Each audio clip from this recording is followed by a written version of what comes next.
You may have seen the late-night television commercial selling an old-style safety razor called the MicroTouch 1, and it piqued your interest. Maybe you were attracted by the sales pitch from that guy who runs a famous pawn shop in Las Vegas. I've been there, and they do a lot of business, so they must be doing something right. Or maybe the commercial triggered a memory of you watching your father or your grandfather shaving when you were a kid, and it appealed to you. Or maybe you were attracted by the low cost of razor blades because they are a lot cheaper than cartridges for modern razors. But what do you really get for the money? And more importantly, how do you use the razor? I'll show you.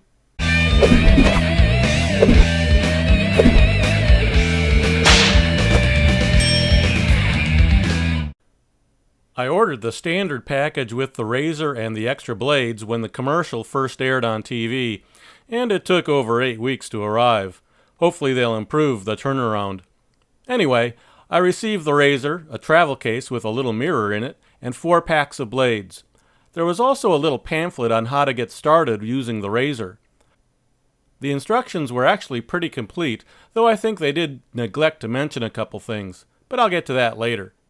The razor and travel case look an awful lot like one made by a Chinese company called Weishi, as you can see from this side-by-side comparison. The Weishi safety razor is in itself a knockoff of a Gillette razor from the early 1960s, so I suppose the MicroTouch 1 could be a knockoff of a knockoff. It is a bit lighter than the Weishi I bought a few years ago by a few grams, though. But it would not surprise me if this razor was made by Weishi.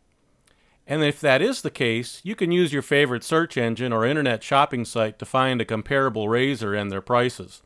But I should say that the razor is all metal and seems to be a decent quality. Only time will tell how well it'll hold up over the long run, though. The blades are from a South Korean company called Dorco. However, the blades themselves were made in Vietnam. Again, knowing the company should give you the knowledge you need to find comparable prices. But the most important thing here is how you use the razor. Shaving with a double-edged razor like the MicroTouch 1 is not like shaving with a cartridge razor. You just can't take great mindless swipes with it and expect to get a decent shave. It's a skill, like learning to ride a bike or play a musical instrument. There's going to be a learning curve, but for most people it's relatively short. You may just have to unlearn some bad habits. Here are the basics of shaving with an old-school safety razor like the MicroTouch 1. You want to hold the razor so the blade edge is at an angle of between 30 and 45 degrees to the skin. Modern cartridge razors set this at an average angle for you, but here you can do it for yourself. On the positive side, you can learn the angle that is optimum for you and the area you're shaving. Be sure to lock your wrist and move your arm as a single unit while you use this type of razor. Since there is no pivot on this kind of razor, you want to avoid shaving around corners whenever you can. So divide up the area you're going to shave into its flattest parts. Think of it like shaving a diamond by its facets. The pivot and head design of modern cartridge razors can compensate for too much pressure on the razor, up to a point anyway. But old-school safety razors like the MicroTouch 1 require a light touch. In fact, if you tilt your head to one side and then just rest the razor on your cheek, feel that. That's the maximum amount of pressure you want to use when you're shaving with this. Know how your hair grows.